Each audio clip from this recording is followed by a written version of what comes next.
Good afternoon, everyone. I will now call the May 13th, 2025 Policy Review Committee meeting to order. Mr. Wilborn, will you please call the roll? Yes, Madam Chair. Representing Educational District 5 and Board Chair, Ms. Erica Mitchell. Present. Representing Educational District at Large Seat 7, Mr. Alfred Shivy Brooks. Present. Representing Educational District at Large Seat 8, Ms. Cynthia Briscoe Brown. Present. Also present, we have Dr. Brian Johnson, Superintendent, Madam General Counsel Nina Gupta, Chief of Policy, Ms. Erica Long, and Manager of Open Records, Ms. Sandra Murray. Madam Chair, you have a quorum. Thank you, Mr. Wilborn. I will now entertain a motion to approve April 22nd, 2025 Policy Review Committee minutes. So moved. Properly moved by Board Member Briscoe Brown. Second. Second by Board Member Brooks. All in favor say aye. Aye. Any opposed? Motion carries. Is there a motion to approve the agenda of May 13th, 2025 Policy Review Committee meeting? So moved. Properly moved by Board Member Briscoe Brown. Second. Second by Board Member Brooks. All in favor? Aye. Say aye. Motion carries. Any opposed? Motion carries. I would now like to review the policies on the agenda. Erica Long, will you present the first policy? Yes, the first item is actually approval of your student recognitions. I don't know that there is a resolution attached to this at this time, but we're looking for a motion to approve on behalf of the board the agenda item for your annual board student recognitions. So we don't have the resolutions in assembly, or? So each resolution is different because of each category. So we will have to upload every student's recognition. Okay, just as a clarity, that's all I want to make sure. So in that case, we need to make a motion to approve the student recognition resolutions. Okay. May I ask a question? So we will then move that to the June board meeting calendar, and we will then approve those retroactively because that will have happened by then. That's right. So this policy committee is approving these resolutions on behalf of the board, and then the board at the June meeting will ratify this committee's approval. Could we put at least a list of what the resolutions are in assembly, even after today? Sure, I just, I feel like this is a little vague. And if we're then approving them retroactively, it would be good to have a record in this meeting. So if we could do an executive summary or a list of the recognitions to be approved, and then we can approve that list in June. Of course. Since we don't have a blanket resolution. Of course. That would be another way to handle it, I guess, would be a blanket resolution saying approve all the recognitions, which might be better, just to ensure that we don't miss one on the list. Yes.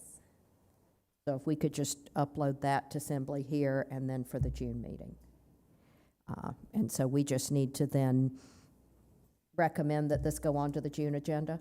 You are approving on behalf of the board. Correct. So it's not a recommendation. You are approving Approving. on behalf of the board. The board will then ratify in June. Okay, got it. Yeah. Any other questions before I have a motion? Okay, no. All right, with that being said, do I have a motion to approve the annual board student recognition resolution? So moved. Second. Properly moved by Board Member Briscoe Brown, second by Board Member Brooks. All in favor say aye. Aye. Aye. Any opposed? Motion carries. The annual board student recognition resolutions will go on to the June 2nd board meeting for board approval. Thank you. Next on the agenda is policy EBB safety. Thank you. And we're going to discuss today 4 different policies that I don't anticipate need major changes, but it's important that you all do your regular review of the policies themselves. Policy EBB safety lays out our authority as a district to suspend school activities under certain emergency situations. It talks about emergency management preparedness, as well as the school safety plans that are required by the state of Georgia.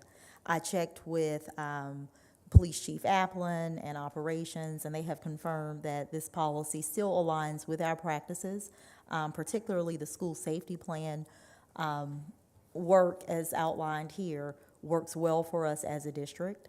There was, of course, a large comprehensive school safety legislation that passed at the Capitol that's been signed into law. It doesn't have direct policy language implications for us, but it does add some elements and requirements to the school safety plan that we will work administratively to comply with. Any discussions around policy EBB, safety? I did bring up one question around internet safety, but that is in the regulation, so that wouldn't be a part of this policy. But it was just a question, because we're talking about everything. Yes, ma'am. And you might also recall last year, the legislature signed a huge Yes, they bill did. around keeping children safe online. We are waiting any day now, model policy language from the State Board of Education, because the individual districts are due to have revised policies on that topic by this fall. Correct. I don't have any questions on this one. I know I reviewed it. I'm not sure if Board Member Briscoe Brown is okay. Board Member Brooks? No, and this could be like really in the weeds, but we use the language like act of God often, and I'm wondering if we don't live in a world where we should start explicitly saying things like extreme weather events, et cetera, et cetera, et cetera. But again, like if no one feels a way about that, then it is what it is, and but I'm just throwing it out there. I understand. I think act of God is a term of art that I think also gets used by particularly state government. Right. We also do lay out abnormal conditions, hazardous weather, or other emergencies. So emergency, disaster, act of God, civil disturbance, or shortage of vital or critical material supplies or fuel. My guess is that when this was originally adopted in 1978, that probably tracked state law, Yes. and that And federal, probably. the last revision was just before I joined the board. So I don't know what that revision was, but it may have been to update the language. If they're still using this language, We just be consistent with it. yeah. Yeah. Yeah, I mean, I think Governor Kemp used the phrase when, that's exactly what I'm thinking of, when the state declares emergency. State of emergency, yep. yeah. I think it is a term of, still a widely used term of art. And given the age of this policy, it doesn't take into account, just like the general flexibility we have as a district, there's this clause here that talks about making up missed school days, which under our charter system flexibility, we have some discretion over already. So I think as old as it is, it still works because it is as general as it is. Until there's any different things coming out of the state that we need to amend, we just hold off until that period comes, yeah. And then the only other thing is, and I was just looking through it, I did not see any provisions for mental health crises. And I'm wondering Policy. if maybe that is an advancement that we should consider putting into this policy.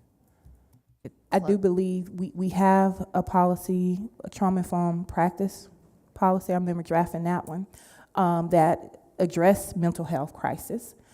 We also have regulations and protocols and process attached to that policy.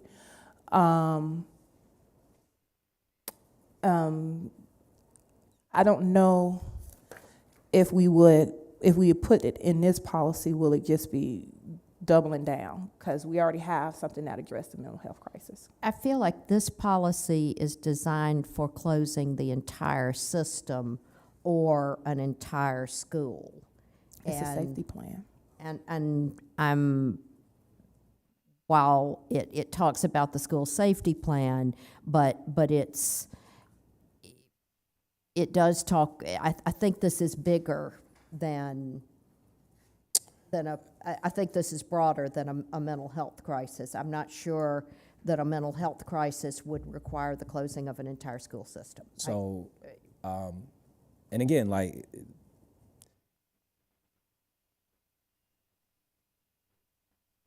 imagine a world where, God forbid, we had a mass loss at a school or a widely traumatic event at a school.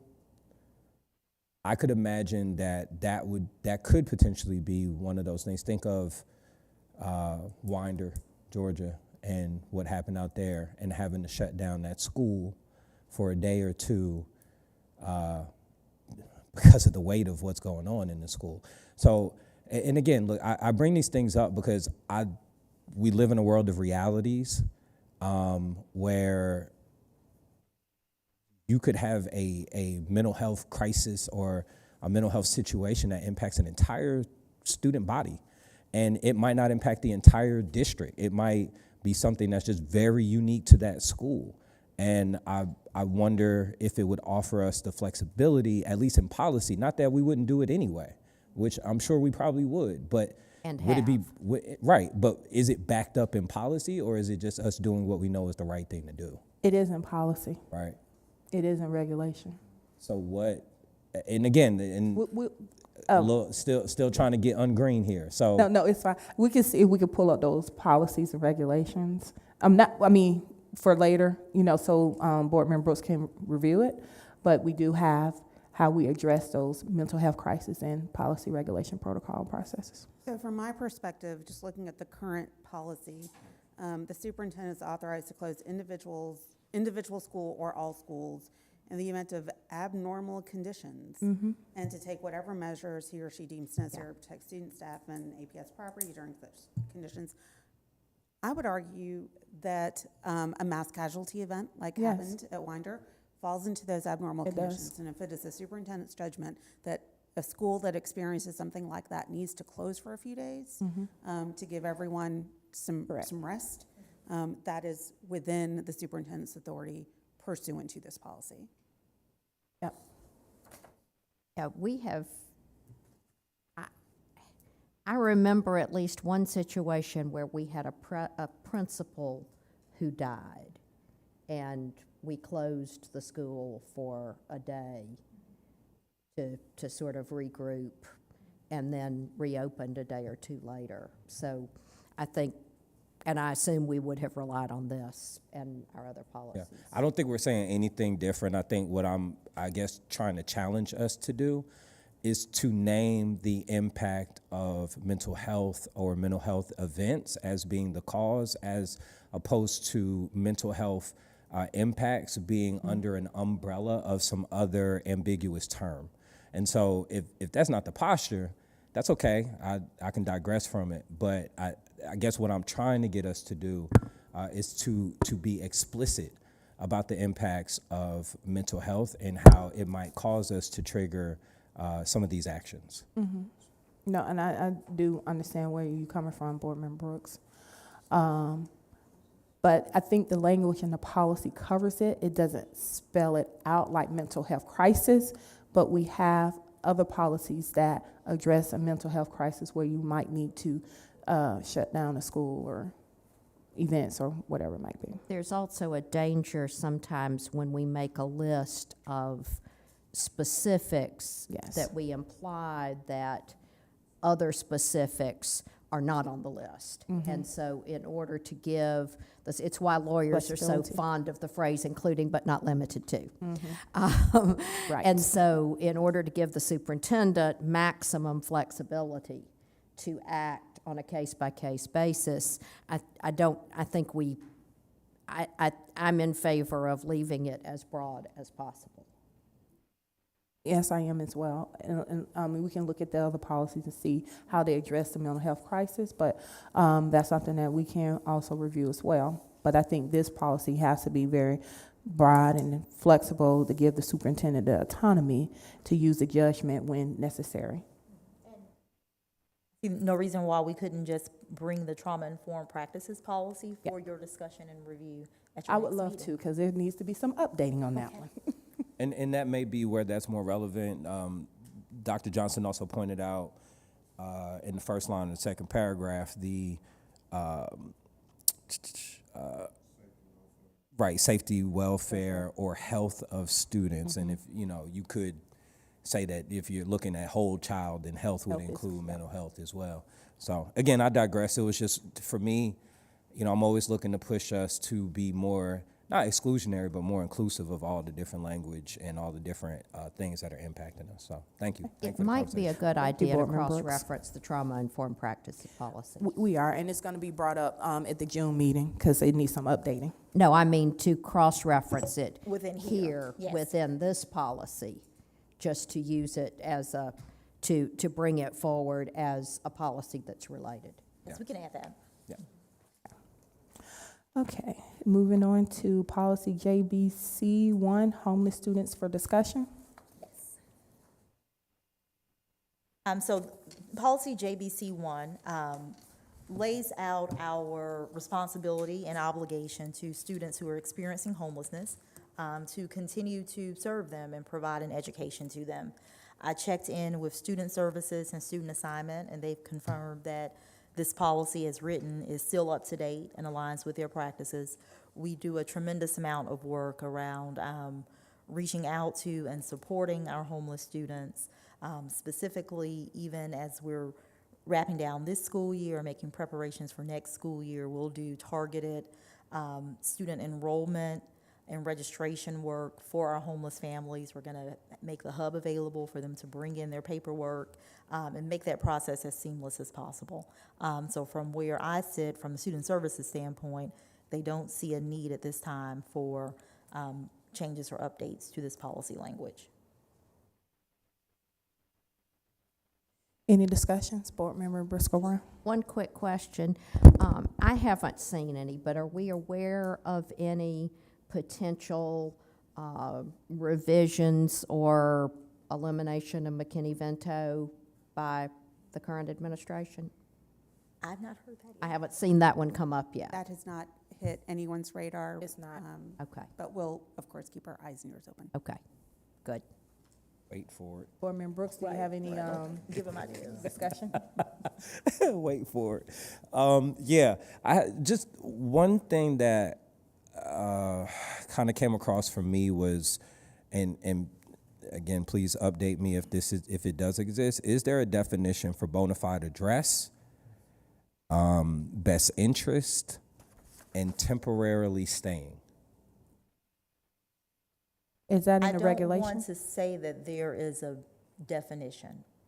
I will say that the people who do this work every day have a shared understanding of bona fide residence. The place where the student lays their head, and they have a process for, when necessary, confirming that.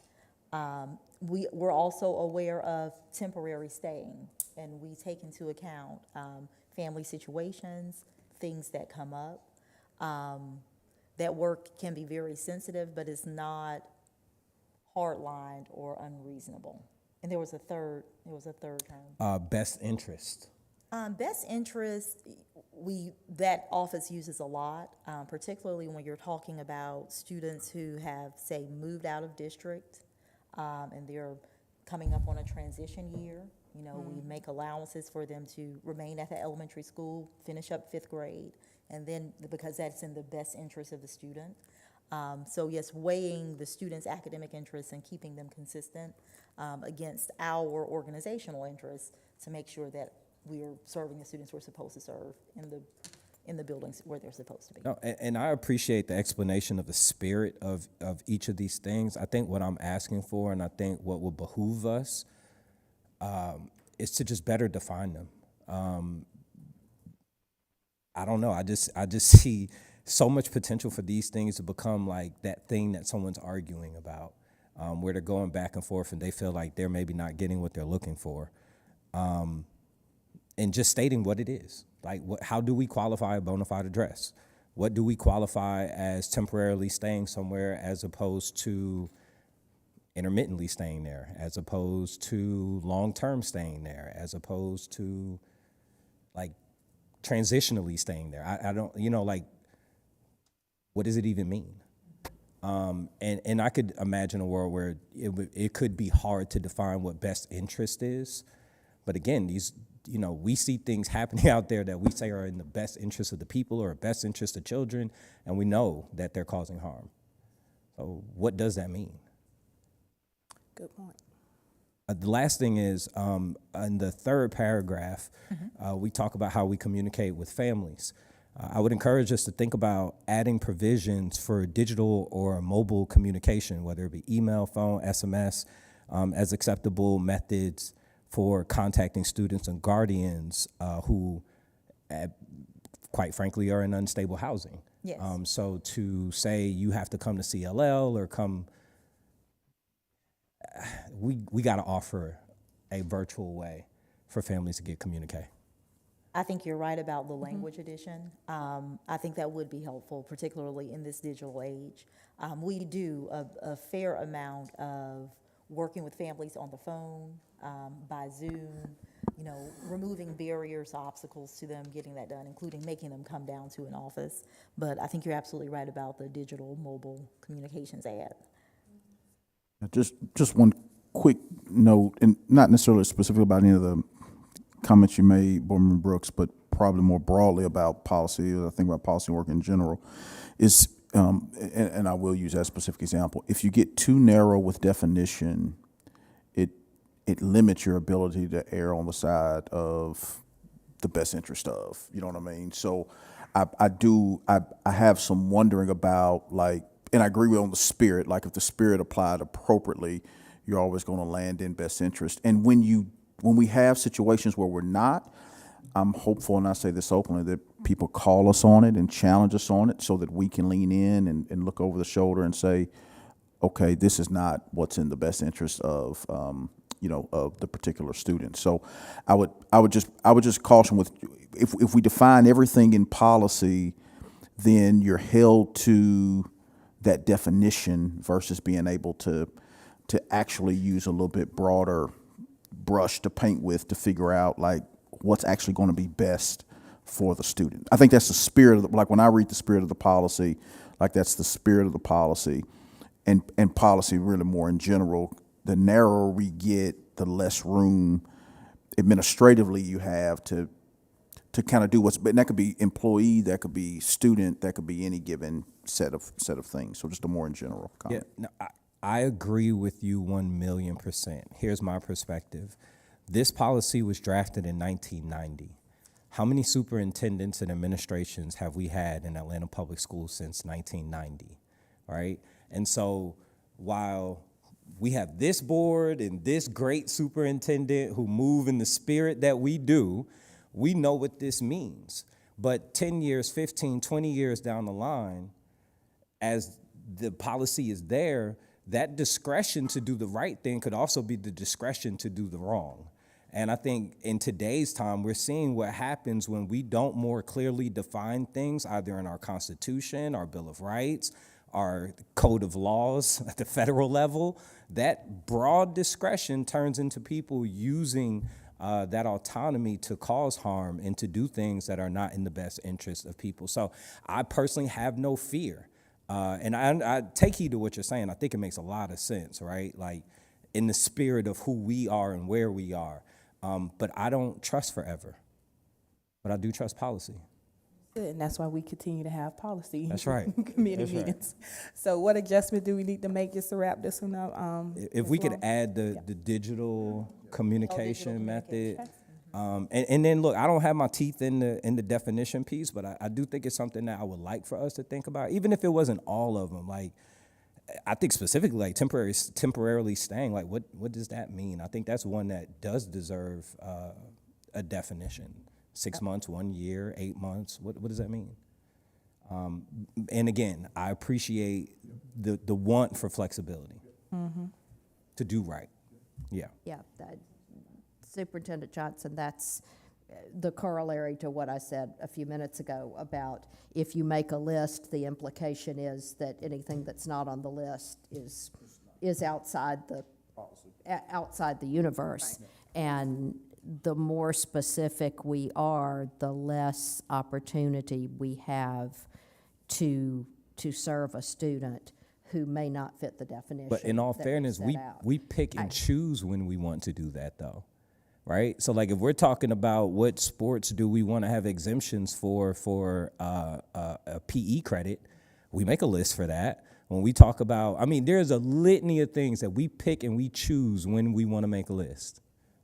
But for this, we're gonna make sure we add those, the edits and bring it back next policy? Yes, for first reading next month. Yes, okay, thank you. Let's move forward. Item D, policy JCDAF, the use of electronic devices by students. Hot topic. Hot topic. This has become the topic of the day.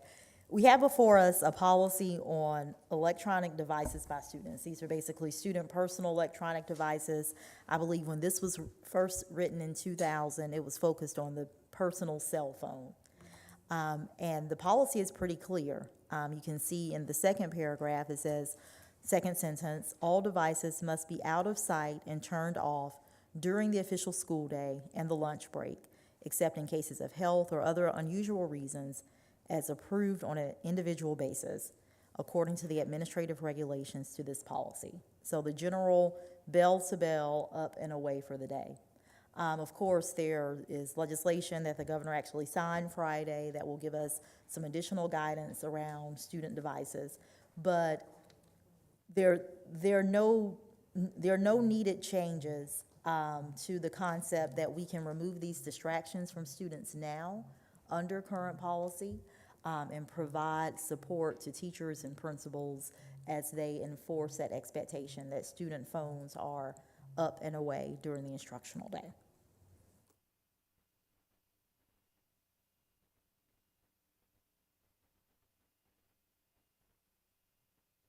Does this policy meet the requirements of the recent legislation?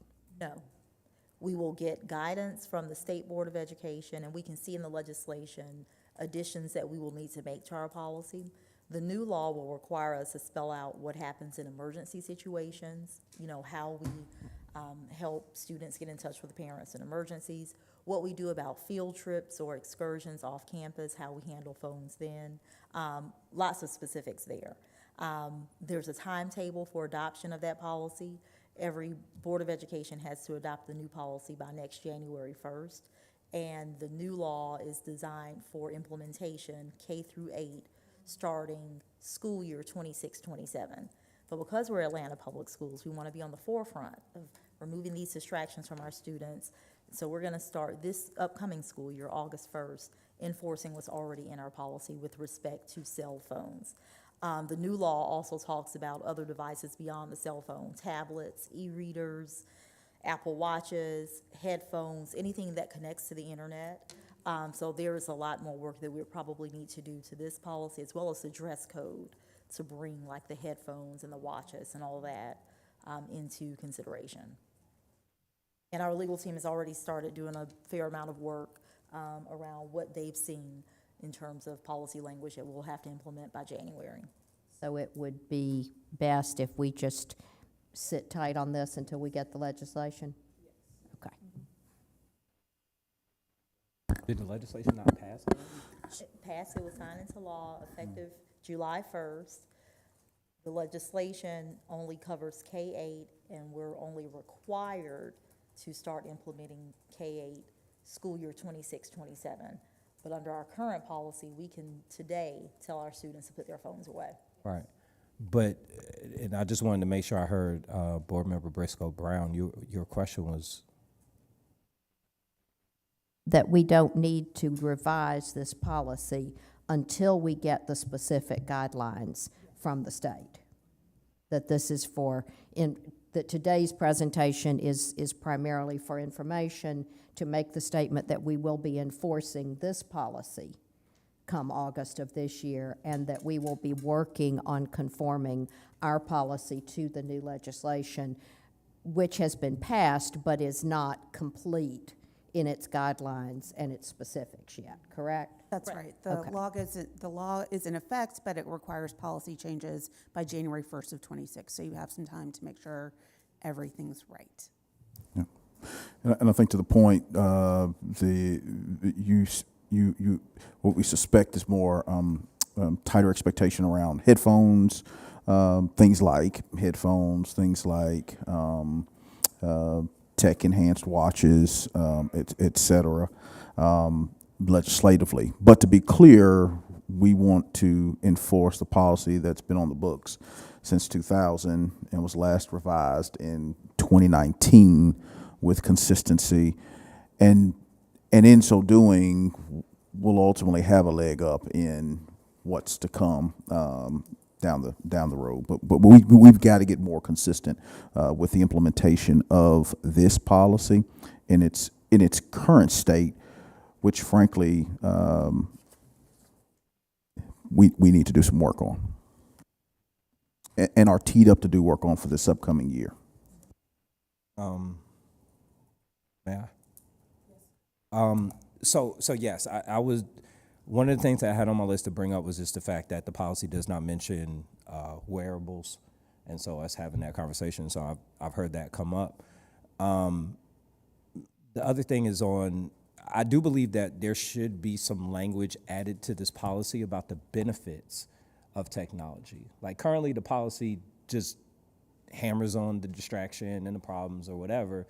It does nothing to actually talk about where the benefits are, and there are benefits, especially because we have in here that a teacher, superintendent, whomever it is, can make the exception for use in the classroom upon their direction, right? So why would we do that? We're not saying why. The other thing is the Georgia law also requires us to have a course on digital citizenship, which we had no conversation about starting. And I don't want that part to be lost. The opportunity to teach our students about responsible digital citizenship is, in my opinion, akin to bringing driver's ed back to school. It's like one of those life skills that our kids need to know about. Like, you could be on your way to college with a full scholarship, whatever, and blow it because you don't understand digital citizenship. So I would love for us to really lean in on that. I think it's a huge opportunity, and as well as, appropriate use of the internet, et cetera. And the last thing is that the policy has no transparency on enforcement. We don't talk about what enforcement looks like. And what I would like to see us do as a district is normalize and standardize what enforcement of this policy looks like. I don't want a kid to be at Midtown High School getting a Saturday suspension because you have a MacBook instead of a Chromebook that you used in school.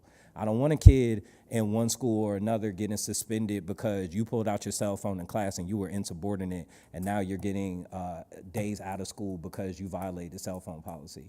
So I think us having a real conversation about what does this look like, Yeah. I think it's fair. Regulation. Oh, go ahead, sir. Yeah. Well, go ahead. I was going to say the regs, the student code of conduct is where you'll see that. And I think we have to be careful. I want to say board versus administration or board and administration. Like, we do have an opportunity to be consistent. I don't know that the board wants to get into the administrative elements around. You all get feedback around, hey, look, I'm hearing there's inconsistencies, which allows, and I need to hear that, and weekly call and everything else, which allows me to go execute on, ladies and gentlemen, we've got inconsistencies. Correct. But you see referenced in one of the things where there's going to be real opportunity. We had this conversation with principals yesterday, matter of fact, is really making sure that we're clear and explicit around cell phone, which we are, but we can be even more so. And we're also going to look at the warning and like how many warnings we give, like all the things, and make sure there's consistency across the district in regards to implementation. Go ahead. Yeah, right.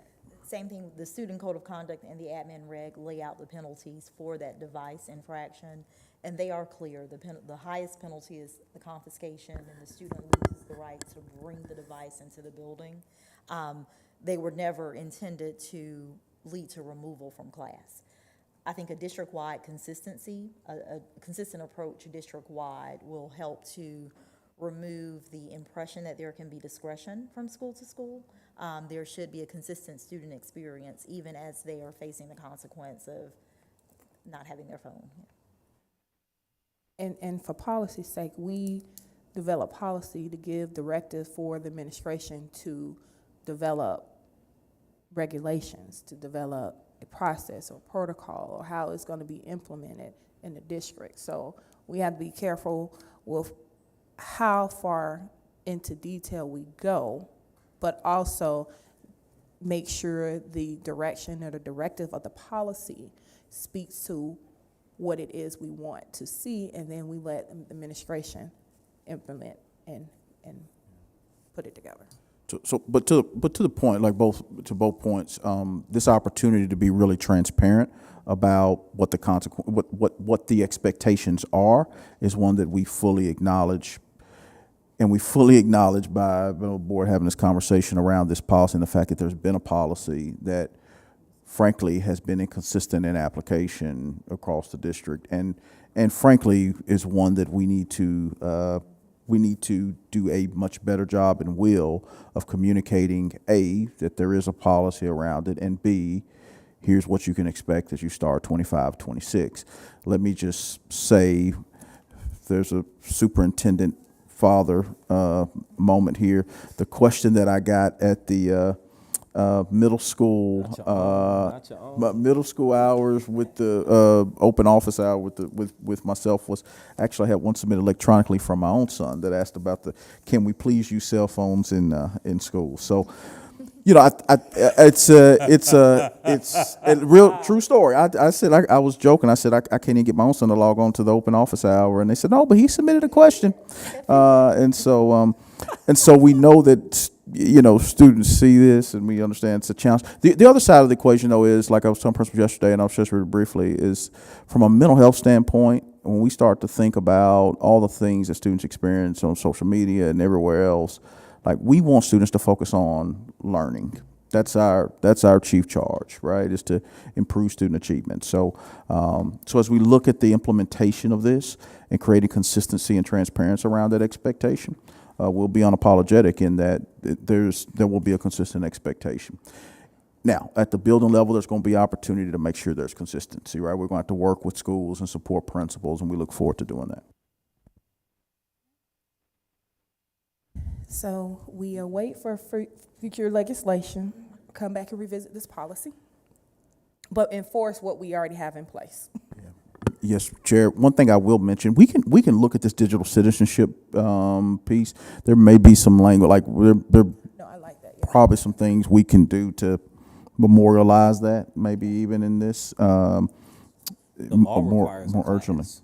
Yeah, we can speak to that. And like, WABE has done a program with a couple of our schools for the past couple of years that I've been involved in, and it might be well to look at what they've done. I think it's been very successful, and it's been specifically at Washington and one other school, and so if we can.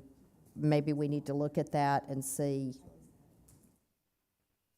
what they're doing and maybe suggest expanding that.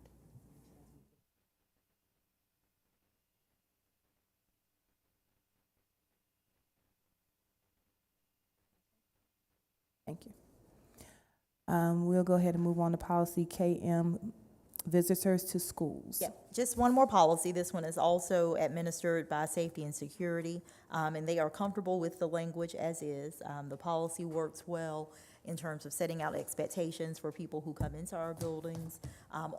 As a practical matter, of course, we have the visitor entry procedures and, you know, showing your license and getting the sticker and the picture and everything, and those are implemented effectively across the district. But they did not, they don't see the need at this time for changes to the language of this policy. I have one question, and that is, have we confirmed that our new joint use agreement with the city for our outdoor spaces is not in conflict with this policy? And if not, could we just double check that to make sure that we don't have a problem there? I'm sure we don't, but let's just confirm that. Yes, and these are like the outdoor learning spaces. Yeah, that's the Atlanta Community School Parks Project. that I know that joint use agreement has very recently been executed, and I'm sure our top-notch legal department thought of that, but if we can just make sure that we don't have any conflicts between that and this policy.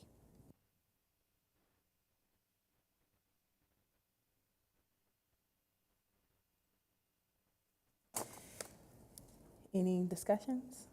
Any other? Are we good on the visitors to school policy? Going once. All right. Well, other business. I'm seeing none. Oh, Upcoming meetings. no, I did have Okay. one thing.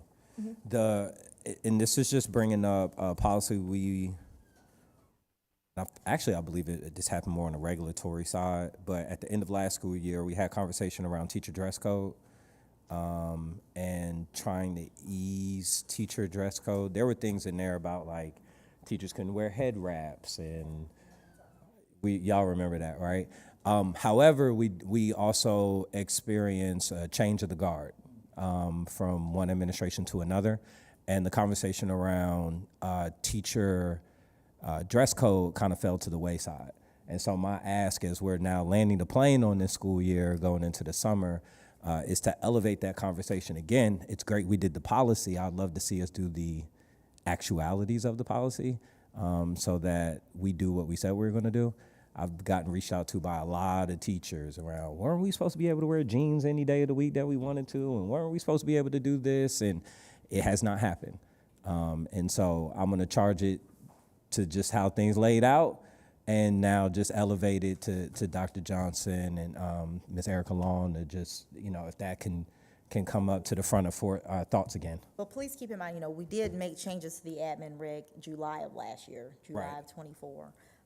Loosening up that language around jeans, it does say like jeans when appropriate. I wonder if maybe there are issues of consistency from building to building, or in terms of the employees' experience around dress code. I have not heard anything recently, but I'm happy to check in with HR and see. And it's worth us, we got end of year, as we do end of year, and I'm flagging for Erica, as we do end of year principal meeting and kick off the new year, which will happen in May. We can include it as a note. So we can get with Tommy Usher schools and just make sure that school leadership is aware of the flexibility that exists there. And It's a free retention tool, yeah, I will say I have also learned that they that they make khakis and everything else so comfortable now, so much more comfortable. When I stepped out of education for a moment, I knew nothing but stiff slacks and suits. And I hadn't bought jeans and stuff in years, and khakis and stuff in years. And so I had to get a couple pair of jeans, a few pair of khakis. And I didn't realize, the khakis come stretchy now, and so, the tech. yeah, it's a whole new world. And suits are becoming more stretchy. So again, you can find comfort in a multitude of ways, but I think to the that's point. another silver lining in that pandemic cloud. We all spent a year at home in stretchy pants and didn't want to go back out without them once we But had also to come out. this is Atlanta, and we are the culture, and there's an aesthetic that comes with this city, and there's a comfortability and a normalization of who we are in all spaces that needs to be protected and I think pushed forward. And I think that's what many of our teachers are looking forward to being able to do, and show up authentically as themselves every single day of the week and be able to reach our kids without conforming. Okay, so, upcoming meeting, do we have a meeting date confirmed for June? June 10th, it will be our next, committee meeting. Do we have anybody for public comment? Hearing none, and I have a comment to make. First of all, I would like to apologize for my tardiness and lateness to running the, policy review committee meeting. I was transitioning from a press conference with the mayor to, talk about the summer youth program and summer youth jobs in partnership with Atlanta Public Schools. So to everyone on the committee, I do apologize, Superintendent Johnson, and also anyone who's watching virtually. It is not my thing to waste anyone's time, but again, I was transitioning over, so I was a little bit behind. Other than that, there's no public comment. Then, with that being said, do I have a motion to adjourn the meeting? So moved. Moved by Second. Board Member Briscoe Brown, second by Board Member Brooks. All in favor say aye. Aye. Any opposed? Motion carried. Meeting adjourned.